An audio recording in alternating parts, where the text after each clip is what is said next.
Alright guys, so this is video part 2 of the build of our rig, and we're going to look at this motherboard. It's the EVGA SR-2. It's definitely a monster for being a motherboard, one of the largest I've seen.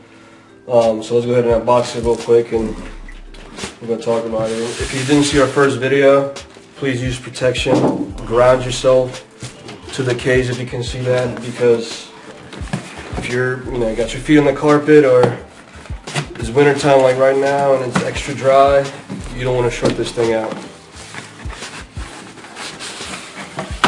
Alright,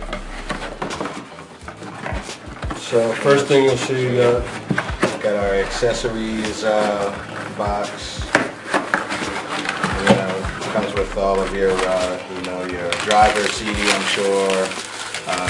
Some cables, some SATA cables. Looks like some power cables and IDE cables.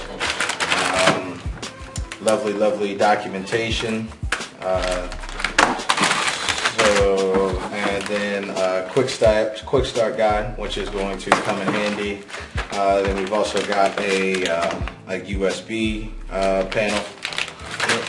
The backing panel, which everybody's familiar with, and then we got some extra parts that are either used for the chip mounting, positive mounting, or different. I think these are hard drive plugs. Either way, plenty of accessories to go with. We're going to follow the manual and figure out if we need any of these or not. But and then you got some little sticky. Just some tie down. Yeah, tie down. So let's move that aside. And let's get to the gold. First, if you can see how giant that thing is. Go ahead, pull them out. Yeah. How giant this thing is. Yeah.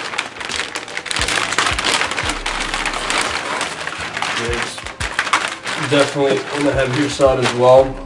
So again, this is it's 15.1 inches wide, I believe, and 13.5 or something like that long. So we got, let's just put this down on paper. And it's going to be sitting this way. Yep. But of course, like that. But you can pull these off. Our memory slots, which the motherboard. It says on the specs that it supports 1333 memory factor and above. Right. Okay. So we got the dual chipset for LGA 1366 Xeon processors. We're going to be putting 2 6 cores in there. Again, we got the memory slots right here, supporting up to 48 gigabytes of memory. We have 7 PCI slots. I'll also show you a little back shot of it as well. Just take a look at that, and that's nice. It's got 8-channel onboard audio. If you want to take a look at the back, it's got dual LAN connection. Got 4 USBs, 2 eSATA connections, 2 USB 3.0s, and actually there's 2 more USBs at the top. A PS2 plug for the mouse or keyboard, old school style.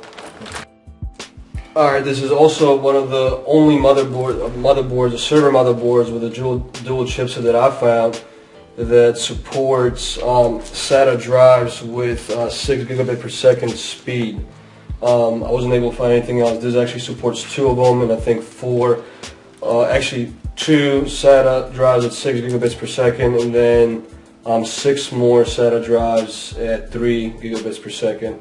So that's definitely useful to have, because I wasn't able to find anything else, and it's going to allow for expansion. Another neat thing about this motherboard is that it's the only server motherboard with a dual chipset that is made for overclocking the chips. Now this is going to be a big money saver, in my opinion, for the next 2 years or so, because I only had to spend about $520 per CPU, which is a 6-core 2.4 gigahertz chip. And I've done some research on the net. Some people claim to overclock it to 3.0. So imagine how much you would have to pay for a 3 gigahertz 6-core chip. So by spending $500 and this was $80 from Newegg again, you probably saved a cool $1,000 on chips if you look at it that way, because it is made for overclocking. And again, this is one of the only dual chipset motherboards out there that allows you to do that. We already talked about the 8-channel audio, but again, since I'm building this for Pro Tools, we're going to have to install that PCI card that has FireWire on it. And you know, in terms of prices, a lot, average price for dual chip motherboards is around $250 to $300.